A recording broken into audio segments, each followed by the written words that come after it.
So things are capable of sliding off. Um, Originally, my use of edges had to do with the central pore, similar to what Nicole was saying. So the pore would create this explosion somewhere. Um, Usually it would pool towards the center, even if I didn't pour it there. But uh, then when I started to bring in pattern, the pattern became a binding system between the outside world and the interior pore. So I could start to move towards a field space that was also figure and ground. So figure and ground would become interpenetrating, and yet there would be a distinction, and that would be true also of the canvas and the outside. I hope that makes sense. That it would be both boundless and bound.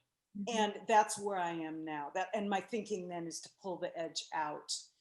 Um, but I love playing in paintings with edges where things slip off. I always make sure they're never the same. I always make sure there's interesting things going on. And whenever I can, I try to cut the corners so that a square canvas becomes like a rounded one. I don't really have an example here. Um, there's another question, and that question is about the role of layering in work. And so I really want to know how you think about the layers. We have about 10 minutes for this question, or less than. So, um, Kylie, how do you approach layering, and what do you have to say about the role of layering in your work? I think it's actually something you and I have talked about separately, Elizabeth, and it's also been touched upon in Nicole's work. Layering to me is really about what's covered and what's not covered. And covering is not literally, nothing literally is about what it is. I mean, like covering actually is pointing to something else, and what's revealed is probably pointing to the cover.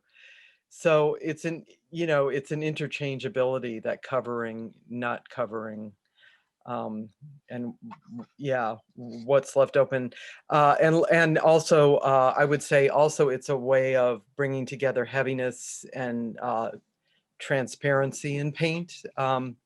So layering comes in there. I often do the opposite of layering, which is a budding, like a heavy mark might align with a less heavy mark, and that creates a tension and a buzz, which are extremely important things for me.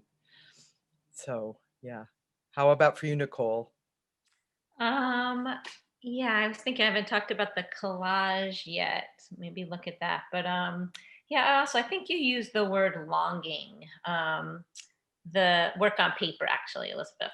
Um, it's this whole idea of maybe it's not so much in this one, but what's underneath? What can you see? What is being revealed? Yeah, maybe that's a good one. That painting. This painting actually was a painting I did many many years ago, and as a result of being in a different studio due to the times we're living in, I did a painting over it, and I love seeing the washi painting underneath it and sort of the history of where I was at with that original painting. But early on, I started using tape in my collages, and it was this whole thing of like covering over, scraping it off, what's underneath.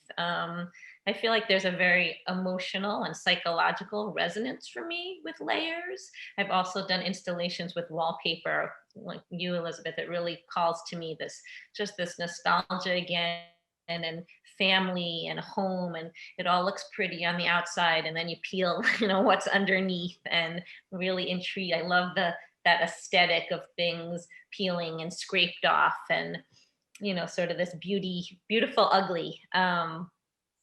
So yeah, and I think also with actual painting, thin paint, thick paint, trying to get different opaque and transparencies. Yeah, what about you, Elizabeth? Okay, I just want to loiter on this painting for a moment with regards to layers, and then will slowly walk back with these concepts of layering. I am very attracted to scroll painting and wallpaper, as I've said, and I grew up in a home with a lot of wallpaper, a lot of wallpaper.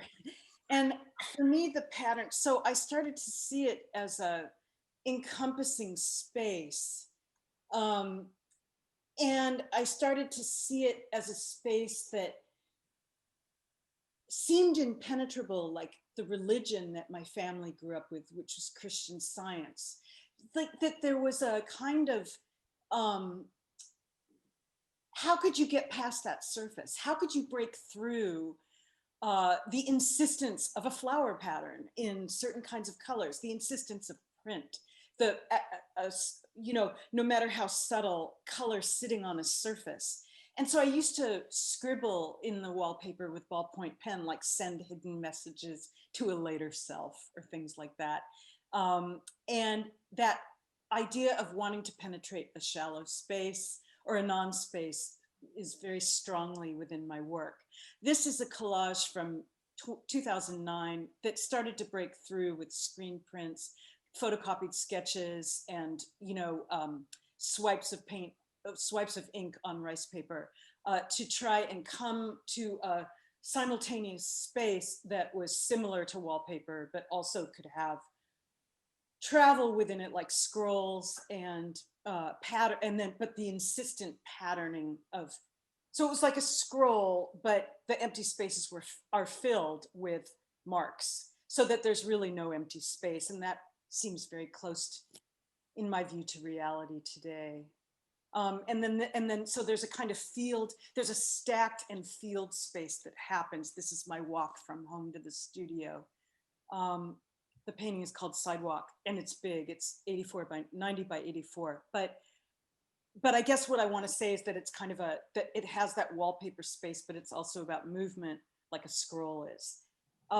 So I haven't said a word about layers, but maybe I have, in the sense that that space is thin, and the only way to build it is thinly, and that kind of those kinds of tectonic plates of layers create a world that is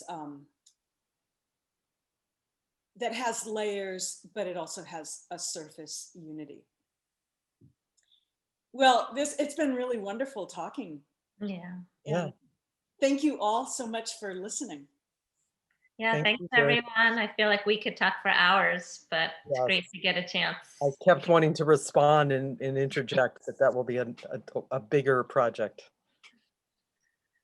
Okay, bye. Bye.